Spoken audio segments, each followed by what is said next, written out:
guys in a couple of countries have a couple of beers and discuss a stadium somewhere in the world and our experiences there. I'm Paul. And I'm Dave. And we are excited to be with you here again tonight.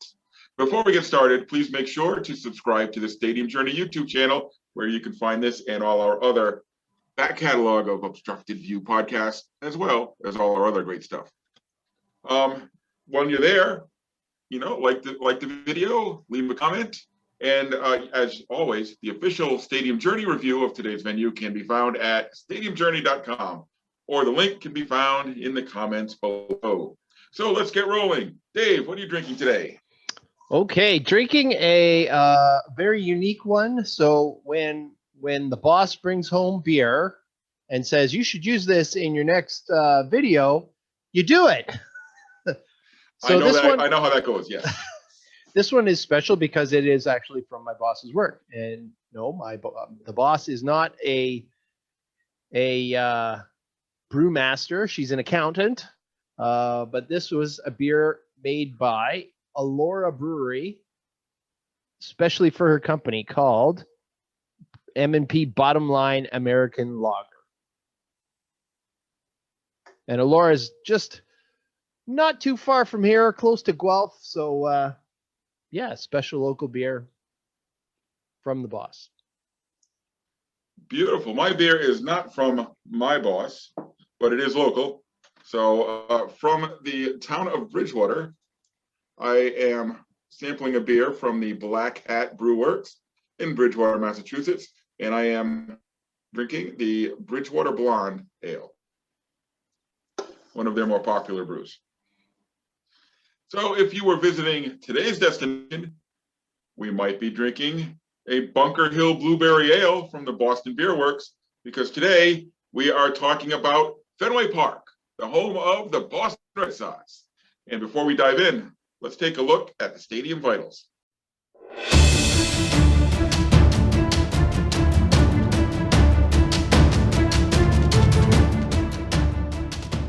So, the Red Sox like to refer to Fenway Park as America's most beloved ballpark, but not everybody thinks that way. In fact, we have a little bit of a counterpoint thing going on for this podcast, because Dave, you do not share that popular opinion. You do not think Fenway is friendly or beloved or any of those things. No, well, whether it's beloved or not is not for me to say. I mean, it's not beloved by me.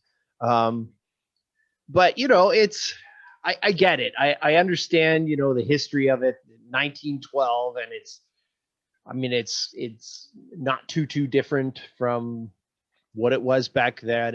And that those parts I kind of like about it. I like the original outside, right? Like, of course it's had repairs and stuff, but it's that, we always talk about the red brick, the green seats. Well, this is the original red brick.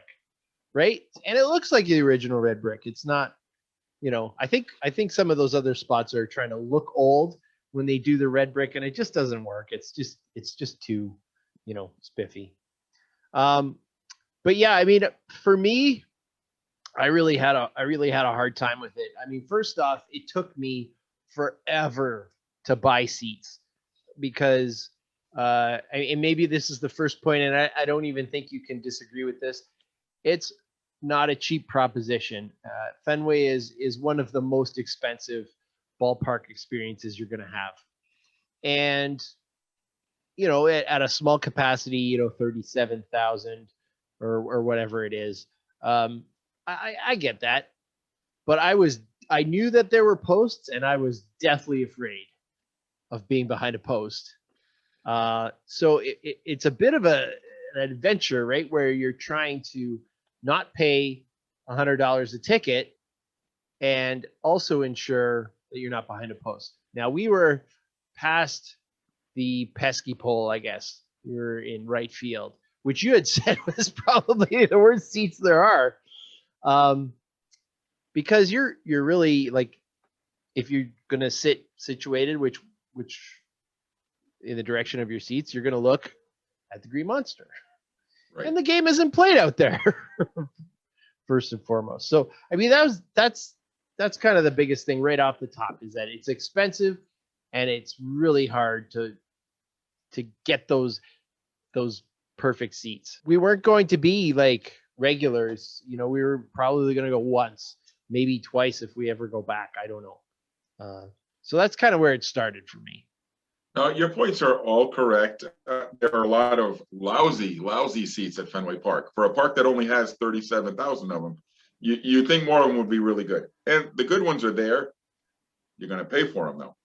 So there are a lot of obstructed views. If you're going to get the affordable tickets in the grandstand, you're going to have an obstructed view somewhere. So like you said, the trick is to find where is the obstruction, acceptable. Because I've sat in seats where can't see the batter. Let me tell you, watching a baseball game when you can't see the batter is no fun. Some of the seats, like you said, in right field, face the wrong way. If the field is here, some of the seats do face this way, and that's not an exaggeration. The seats are narrow. If you are over 180 pounds or over 6 foot tall, you're crammed in there. I'm not 6 feet tall. I'm 5'10", and my knees are smashed against the row in front of me. So I can imagine being 6'2", 6'4", or something, and trying to squeeze into some of those seats. Now there are areas, some of the newer seating areas, like up on top, are very nice and have fantastic views. And Fenway Park might be the only ballpark in the majors where the seats on the upper level are more expensive than the seats on the lower level. Yeah, figure that one. They took and let's face it, is there anything more iconic in baseball than the Green Monster?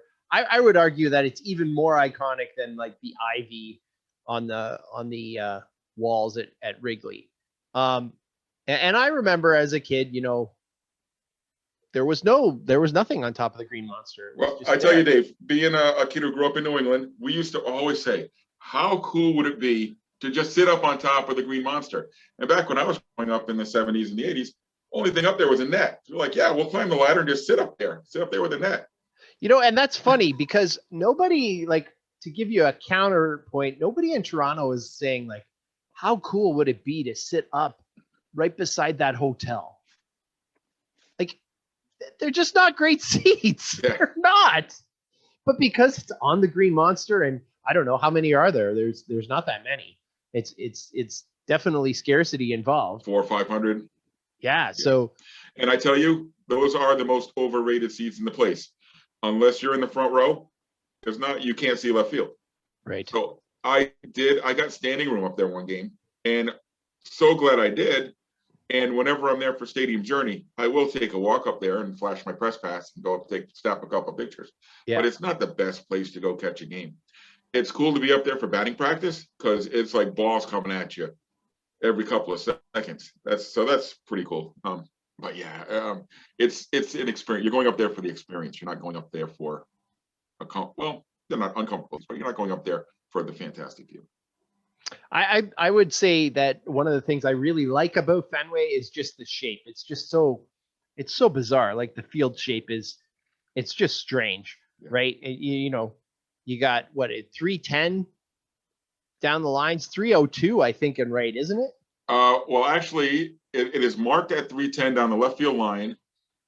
That was actually found to be not correct. Or actually, no, 310 is the corrected number because for years it was listed at 315 or 320. And Dan Shaughnessy from the Boston Globe one time went out there and measured it. I guess he went down there, the yardstick. All the way down. He said, hey, it's only 310. Wrote his article, and then they had to fix it. But yeah, the right field line is 302. And that's the foul pole there has been rechristened as the pesky pole. Right. Johnny Pesky hit 10 home runs in his entire 16-year career, and none of them went there. So we don't know why it got named the pesky pole, just because he was always around. He worked for the Red Sox for almost his entire adult life. So he was just an iconic person in Red Sox lore. And like you had mentioned earlier, the Red Sox do a fantastic job. If you don't like Fenway Park, that's one thing, but you cannot deny that they smack you over the head with their history. There's informational stuff all over the ballpark. And even someone like me who's been going to the game, I went to my first game at Fenway in 1974. I still find things that I didn't know about the ballpark, and I've been there over 100 times. I really enjoyed the tour. We did the tour the day before, and it was one of the ones that I did I thought enjoy. that was the worst tour I went to. Well, you get to see there's so much more than just, okay, so here are the seats, here's the clubhouse, here's here's a luxury box. You could pay for this luxury box, it'll cost you $8 billion or whatever. So that you get that a lot. But I liked Fenway in that, they brought you the garden, which I had never known that there was a garden up there, and I thought that There was are really so cool. many secret little things all over that ballpark. Yeah. Of course, they brought you up to the Green Monster. So that was great as well. Did you get to go in the Green Monster? I don't think we did. You'd remember it if you did. Since we've been doing tours, I think the grounds crew has become increasingly cranky because less and less are you actually allowed to set foot on the grass anywhere. Which is funny. I mean, I remember going to ball games at Comerica Park where they'd hold coaches clinics before the games, and we picked those games on purpose so we could go down on the field. I didn't care what Chet Lemon was telling people about how to catch fly balls. I didn't care about that. I just wanted to go on the field. As an aside, I find groundskeepers, in my experience working in baseball over the years, groundskeepers are the biggest prima donnas you're going to find anywhere working for an organization. A couple other things about Fenway that don't jazz me. I find it funny that they would refer to it as friendly Fenway, because I didn't find it overly friendly. First of all, I found it intimidating. It's not a simple park to get around. No. There are a lot of little ramps here to go there and there to go there, and it's full. And it's not, it's not like they're you don't feel like Southern hospitality there. You feel not in the Northeast, no. That's sure. You feel Northeast like this is Fenway. Like you should be thankful that you're even here. When we went, the game we went to, they retired Pedro Martinez's number. I guess they did that twice, but the one that we were at, they did it in Spanish. Yes, once was in English, once was in Spanish. We were at the Spanish one. And at that year, the Red Sox, it was 2015, the Red Sox were pretty bad. And this vaunted fan base was pretty disinterested in what was going on. Definitely interested in drinking as much beer as possible, but Well, you're touching on my number one pet peeve of Fenway Park is it's become a place to be seen more than it's a baseball place. People go who are not baseball fans. People go to Fenway, to go to see the Sox, but they're there to show everybody else, take their pictures on Instagram. Hey, look, I'm at Fenway. Look what the big fan I am. And more at Fenway than any other park, bad fan etiquette. People are up and down. There's people in motion. So if you're in certain places, there's just people walking in front of you all game long.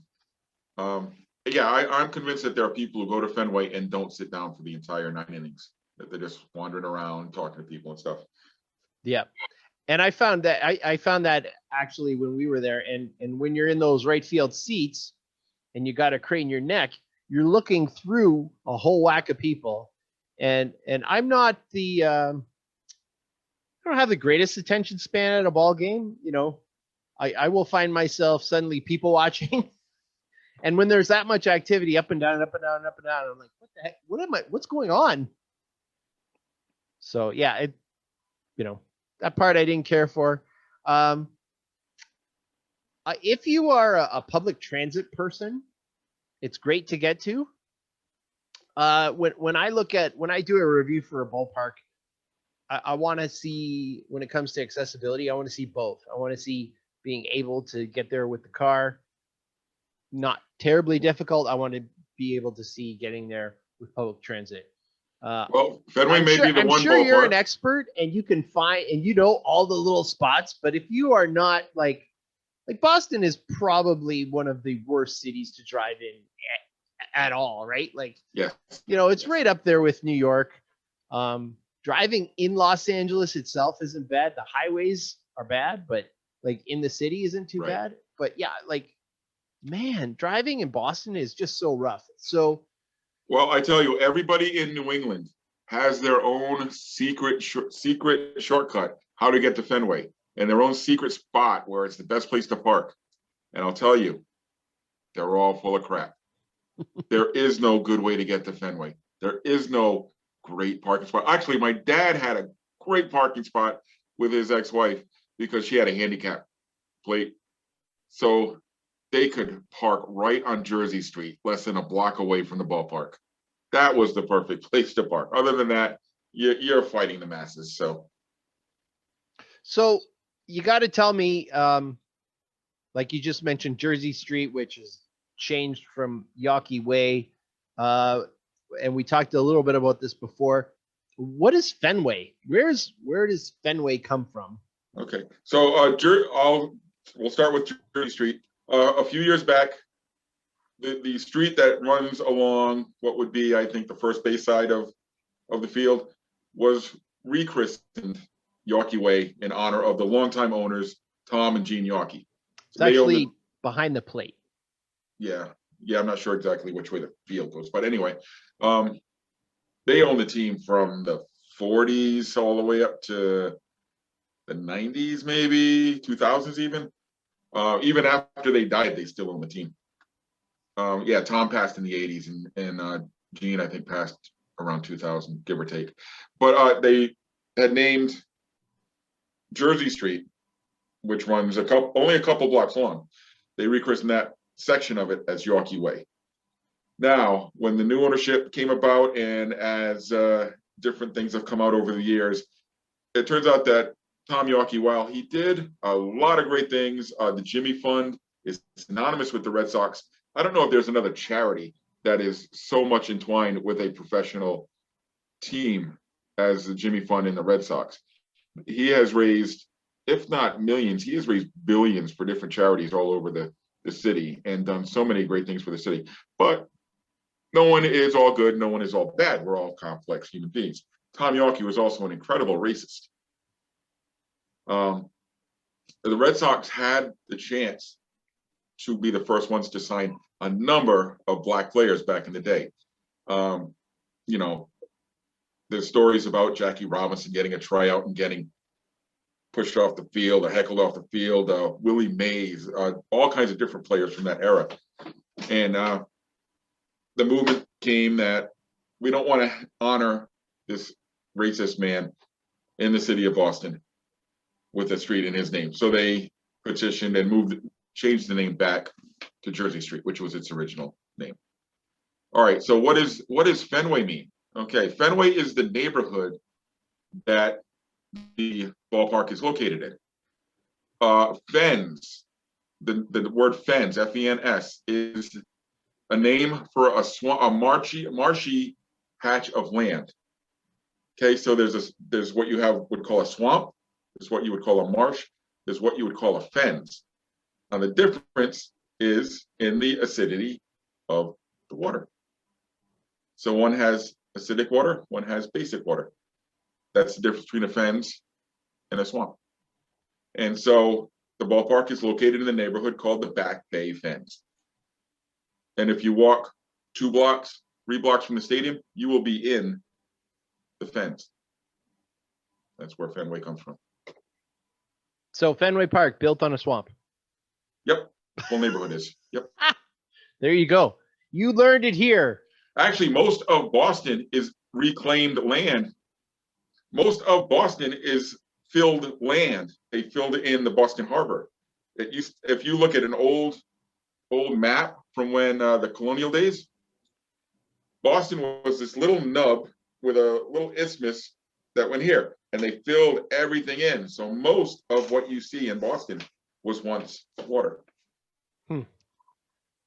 Now, when we went, we did go to a night game, and I don't remember. I think we were out touring all day. So, I think we ate down by the harbor.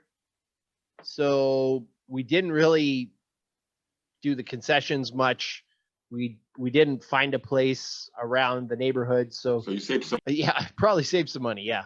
How good is it? All right, so I'm going to say something that's going to shock listeners who know of me as a New Englander, as a masshole, as a Boston sports fan. I want a new Fenway Park.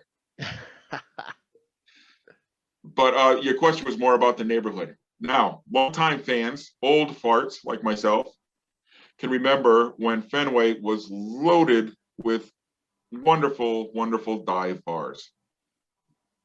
Places where you could go in and get a cheap beer and a cheap burger and eat and drink and prime yourself up for a game. Those places are all gone. I mean, the last great one, the Baseball Tavern, just got torn down over in 2020.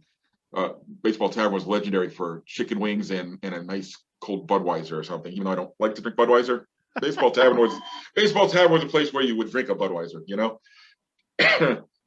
they've all been replaced by upscale places, expensive places. You know, you've got your Wahlburger.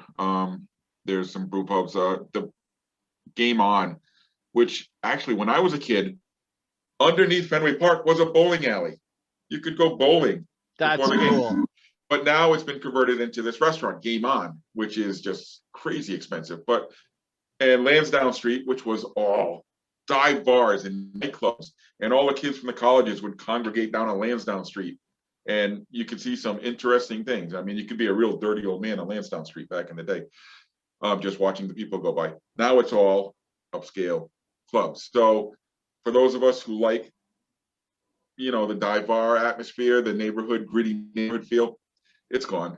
But there are a ton of choices in the area to get your food, to get your meal before the game or after the game. It's just lost some of that urban feel to it. And if you're going to eat in the ballpark, be ready to spend some money. There are tons of options, and they do some local stuff. You know, if you're a beer guy, Sam Adams are everywhere in the ballpark. There's even a giant statue of Sam Adams now in the ballpark.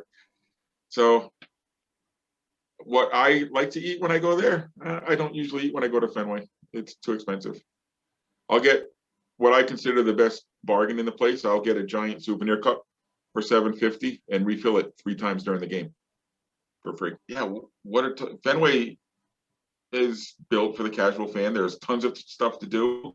If you're a baseball historian, walk around, look for all the plaques. I think with your cell phone now, you can go around and they have like virtual reality stops. Nice. Throughout the ballpark, which are nice. So you can sit there and learn something about Fenway Park or you know, or the team. There's hidden stuff, like you said, the garden, which is hidden up behind everything on a certain level, which nobody really knows about, but they grow all their vegetables that they use in the concessions. So yeah, there's a lot to do about Fenway. It definitely should be on the bucket list for, like, you got to do it at least once. You know, even though there are a number of things that I've listed off that I didn't like, you know, I'm glad I went. Boston as a whole, as a city, I enjoyed a lot. When we were there, actually, it was pretty amazing. We went to Cheers like all good tourists, and while we were in Cheers, we went for lunch, and for me, this was the coolest thing ever. All of the televisions in Cheers were talking Toronto Blue Jays because David Price was just traded from the Tigers to the Blue Jays that day. But I loved the harbor. The Boston Tea Party Museum is one of my favorites of all time anywhere. So that would definitely be on the list if you're heading to Boston. And if you're a sports fan in Boston, head over to the Garden. The what is it called now? It may have a different name, but it used to be called just the Sports Museum. It's 2 levels where in most arenas there are luxury suites, but in Boston it's a sports museum with artifacts from all the teams. So that's a great thing to check out. Yeah, I don't want to sound like the Chamber of Commerce because I'm a native New Englander, but for my money, Boston is one of the best cities to visit and one of the more walkable cities in the United States, because it's old. So everything is close together. You can walk from one end of Boston to the other in a short amount of time. So I guess we instead of going on and on and on, I think we'll wrap up our conversation about Fenway Park right there. So again, visit our website to learn more about Fenway Park and all the other breaks across the continent at stadiumjourney.com. Follow us on Facebook, on Twitter, on Instagram, and on YouTube. Like, comment, share, do all that stuff. We love it. So until next time, be safe in your travels, and cheers. Cheers.